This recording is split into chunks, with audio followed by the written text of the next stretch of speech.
Good morning to all my students. I, Dr. Farida Bano, Department of Zoology, Mahila College, Ara. Today, I am going to describe about the structure and types of protein.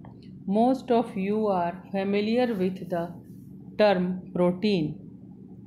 Among the structural and metabolically active compounds present in the body of every individuals, proteins are the most important dietary constituents.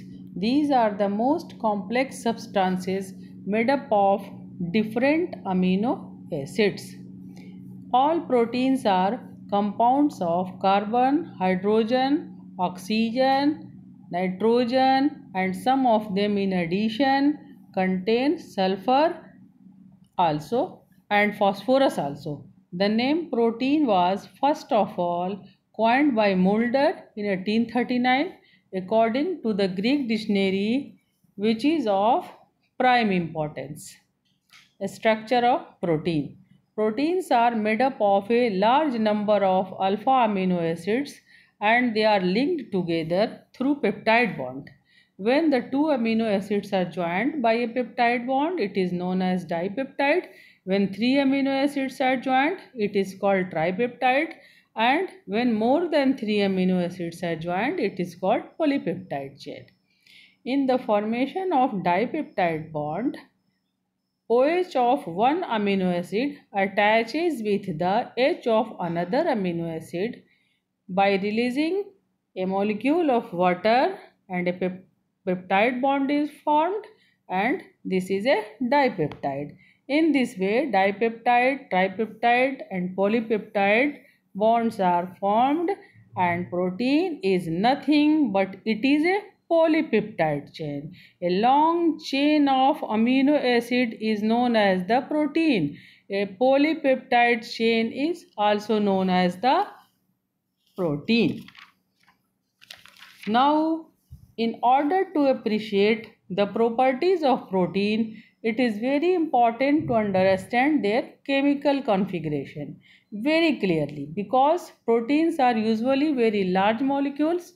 Most of the proteins are organized at the four levels known as primary, secondary, tertiary and quaternary structure.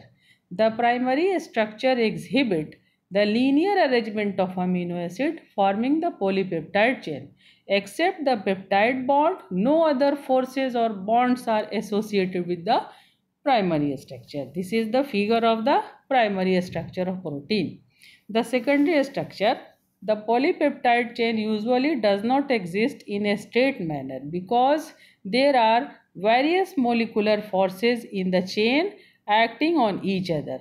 One such force is exerted by the carboxyl group.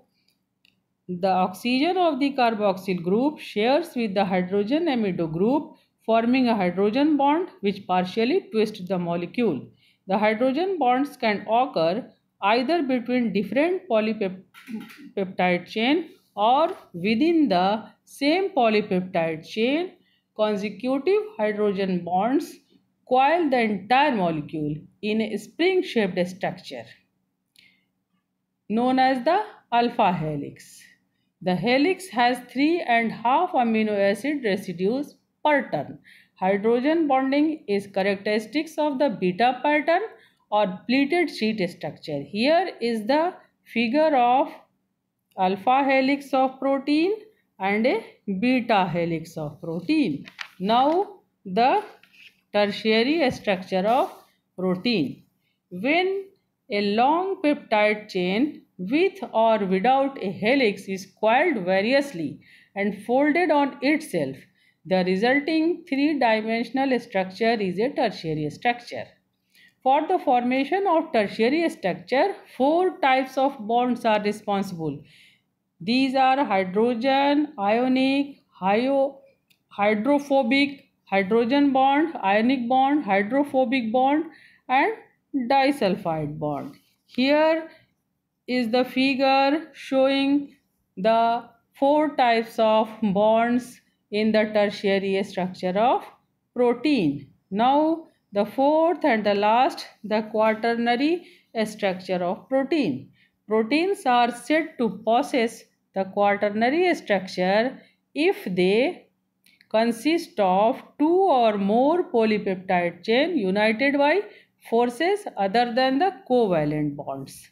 For example, the enzyme phosphorylase contain four subunits which are identical to each other but separately inactive. However, when they are joined as tetramers, it becomes an active enzyme. This type of a structure where all the units are similar is termed as a homogeneous quaternary structure, but when the units are different, dissimilar, example the tobacco mosaic virus, the structure is termed as the heterogeneous quaternary structure. This is the four types of structure of protein. Thank you.